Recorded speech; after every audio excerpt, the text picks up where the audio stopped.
Happy spring, everyone. It is now March, and that means it is time to review and recap what I read, watched, listened to, and played in the month of February.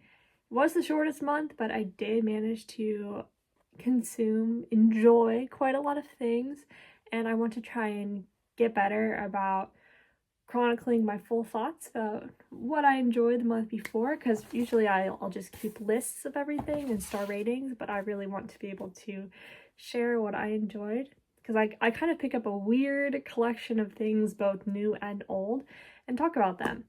So just let's break down the stats. It was a short month, so forgive me for these rookie numbers, if you will, compared to some people you see online, but I watched 2 movies. I played 2 video games, on and off. I watched 2 entire seasons of TV, and I read 4 books. So let's just start in with the books, because I feel like that's just the most common thing you see a wrap up for. The first book I read this month was The Cartographers by Pang Shepard, and I gave that one 2 stars. All right. So this was recommended to me by a coworker, and if I had to describe it, I would say it is a reskin Paper Towns by John Green, but instead of like deconstructing the manic pixie dream girl in like a cool way for YA audiences, it was like trying to be super edgy, dark academia, and it had murder and secret societies and things like that. And so this book essentially follows a cartographer, Nell, in New York City, and her dad's a famous cartographer. The inciting incident is that he gets murdered, and then she has to kind of track down his murderer, find out what happened to him, why he was killed, and she kind of runs into his group of friends from college in their secret society, the cartographers, and they find him, and they discover the town of Agloe, New York, which is kind of why I said it was Paper Towns, because it uses the same fictionalized town in New York, and they discover it. That's where the dad was hiding. No, the dad said that's where the mom was hiding. That's where the secret cult is like trying to protect and, you know, kill everyone who knows about this town. And I just knew from page 7, when the author describes Nell ordering a black coffee with cream, that I wasn't going to jive with this book, because you cannot order a black coffee with cream. That's inherently a contradiction, and I will die on that hill. You can't order a black coffee with cream. So anyway, this book, yeah, I wasn't really a fan of. I did some of it audio when I was on my walks, and then some of it physically. And yeah, I just thought the writing was not good. It was very like quirky millennial type writing, which I didn't vibe with. And I thought the resolution was kind of silly, that the mom was actually still alive and hiding in this town this entire time, because why would you just abandon your child like that? I don't know. I would not recommend this book. Sorry to my coworker who did like it. The next book I read was The Book of Hope by Douglas Adams and Jane Goodall. This one, what can I say? I'm HOPEMAXXIng this year. We're trying to manifest a good year for myself and for everyone around me, especially when the world is completely falling apart. So I did enjoy this. I have faith in humanity, I guess, and it was really interesting to hear the conversation between the two of them. I thought Douglas Adams did a very good job at interviewing Jane Goodall in a way that didn't like completely talk over her, but he was still able to, you know, bring some of his own personal insights into the story.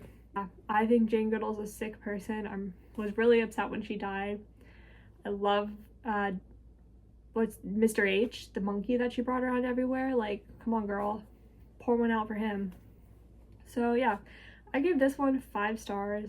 I really enjoyed it. It was really fast, but it was definitely like a good, hopeful message, and not as like cheesy or cliche as some of these other like self-help type books that this like could align with, that are like manifesting hope and talking about, you know, our current age of society. Next book I read was M Train by Patti Smith. Now this is my second Patti Smith book after Just Kids, of course, and this one really hit home for me. I listened to this and Patti Smith narrates it herself, and her accent, like, I felt like I was just talking to my family and who are from Brooklyn and Long Island, and so it's like the same area. But what really got me is the way that she talks about Rockaway Beach, because like my aunt with brain cancer who moved out here for treatment and everything, she doesn't remember much because of where the tumor was, but she remembers Rockaway Beach and always asks to go back and misses it. And I'm just like, it is just such a special place over there. Like for better or for worse, this is the exact type of like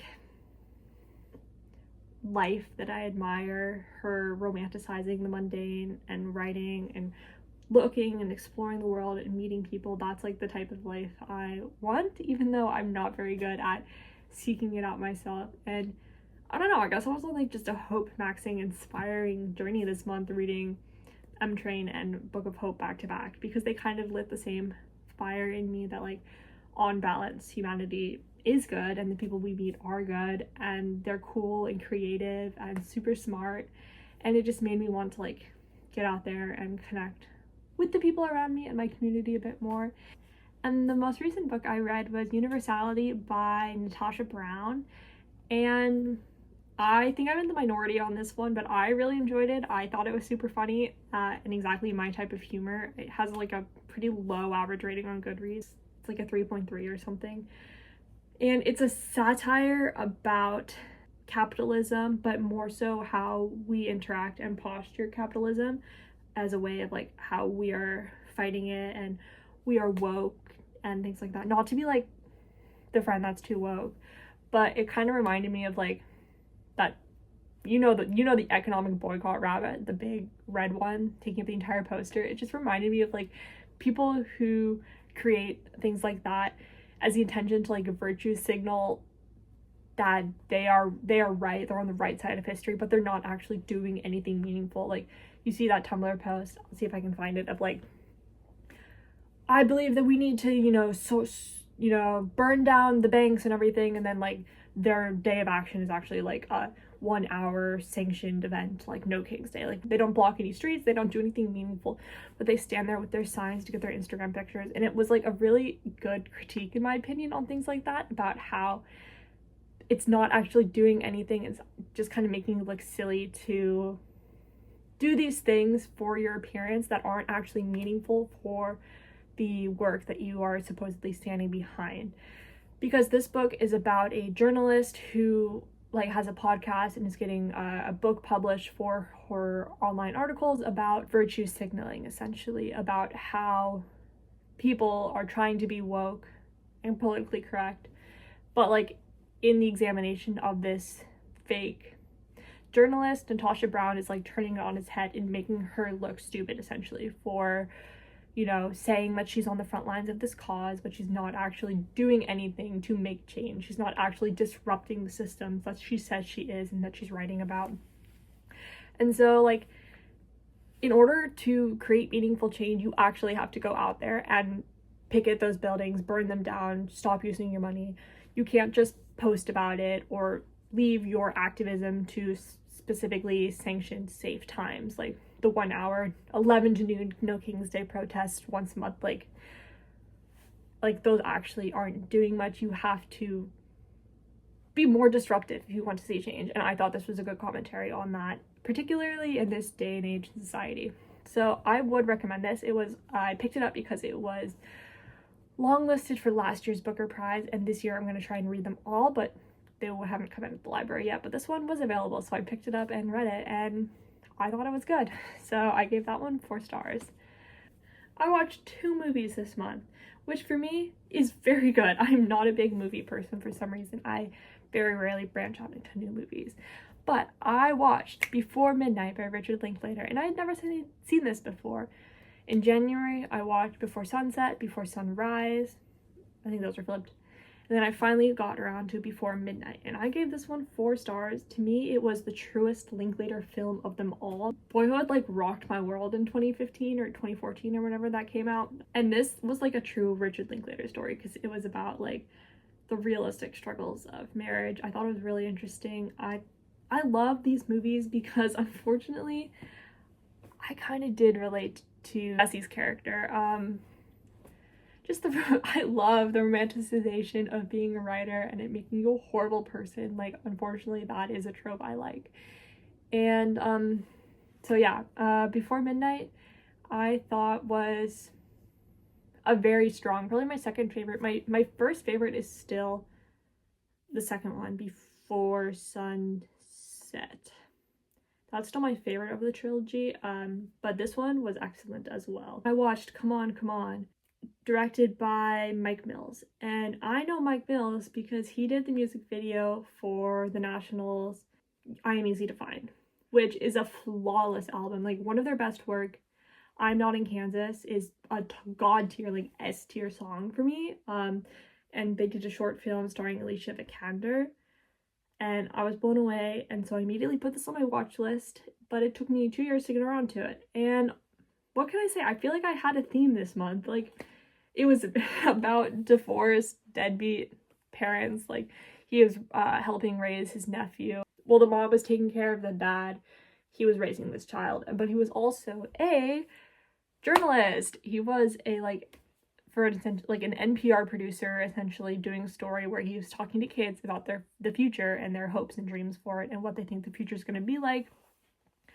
But he doesn't have kids himself, and so he kind of has his perspective changed by staying with this kid, and just seeing the world through the kids' eyes, like day in and day out, as opposed to just dropping into these kids' lives and interviewing them in like the inner city of Chicago and New Orleans and things like that, like in these very like impoverished places, and hearing these kids' perspective on life. And I thought it was very good. I gave it 4 stars. Mike Mills knows how to score a movie. That's all I gotta say on that. It's very touching. It's entirely in black and white. Joaquin Phoenix and does a great job. I didn't know he had it in him. It was just like a very well shot, well-paced movie. It's only like 90 minutes. It flies by. I would recommend checking that one out. I think it's really well done, and it kind of played along nicely with the Book of Hope as well. Just hearing these children give their like monologues and opinions about what they thought the importance of the future was and how they're going to impact it, and they were all very hopeful about it, which I liked, which is not the perspective I seem to hold, but I am really trying to shift my perspective on that. I watched season 9 and 10 of Bones. I am that friend who is not woke enough and does watch FBI shows, unfortunately. Criminal Minds has been my favorite forever, and I'm trying to branch out into watching other things that are not Criminal Minds. So I am flying through Bones, and like, obviously it's a FBI procedural. It's not that exciting, but I will say in season 10, they made one of their best decisions they could have when they made Booth relapse and Bones kick him out while she was pregnant. I thought that was the most interesting character arc that they have done for either Bones or Booth in many seasons, and I ate it up. But I also just love stories of addiction. I don't think I'd recommend Bones to anyone. I mean, it's like, Booth can't act to save his life. I'm nearly done. I have a season and a half left, so we're gonna plow through that, and then hopefully I can start Buffy the Vampire Slayer next. So I'm really trying to push through this so I can get to the tea, get to the good stuff. But I am enjoying it, obviously. Otherwise I wouldn't watch 40 episodes of TV in 1 month. It's like 2 a day, guys. The video games I played. Alright, first I just gotta say it. I play Fortnite. Yeah. The gamers around us, they look like me. I play Fortnite. I reached level 100 in the battle pass this month. So that's like my at night unwind game. But the main like story game I've been playing, I beat my first Final Fantasy this month, Final Fantasy X on the Switch. So the remastered Switch version. I did a lot of research before picking a game because, call me performative, call me woke, Dan and Phil made me interested in Final Fantasy. And they talk about it all the time. Every single day they mention that Dan like faked his performative muse in Final Fantasy phase to get Phil's attention, and I'm like, maybe I want that to happen to me. So I finally played Final Fantasy X and I beat it this month, and I was so proud.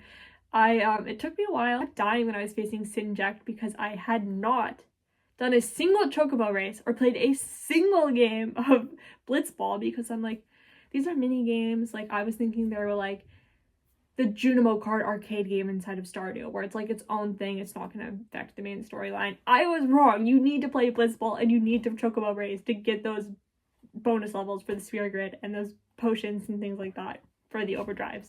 So I had to do a lot of grinding this month in those games, but it paid off and I beat the game and it was awesome. My favorite character is my girl Riku. Love her. And yeah, I had a lot of fun with Final Fantasy X, and my game comes with 10.2 in it, and so I'm excited to dive into that soon. I'm letting myself play some other things first that you'll hear about hopefully next month. But I thought it was a really fun story. I liked all the characters. I liked like Mysterious Auron and his big sword. The big sword characters are always my favorite, especially in Smash. Did not like Kamari, which is weird because normally I do love the furry characters, but I couldn't ever get him to do any damage no matter how much grinding in the Calm Lands with him I did. So shout out to my girl Riku for saving the day. What I've been playing on repeat this month is, so I have it right here. I've been doing this year a day. Each day I read one book and I do a little journal about it and what it makes me think of, or maybe analyzing the song. It just depends on my mood. So this has made me listen to Bitter Melon Farm a lot this year. No, this month has been on repeat because that's kind of like the era that we're in right now, like the 90s Mountain Goats. Bitter Melon Farm has been on repeat, and also for some reason it was a very famous prophets stars type month for me. I remember you had a body, you had hands and arms and legs and etc. type of month. That was what I was vibing with this month. Well, everything. I think for the most part I had a really good month besides the cartographers, and I'm excited to like keep that momentum and keep working on myself this next month in March. It's going to be a big month for me. So thank you, and I'll see you soon.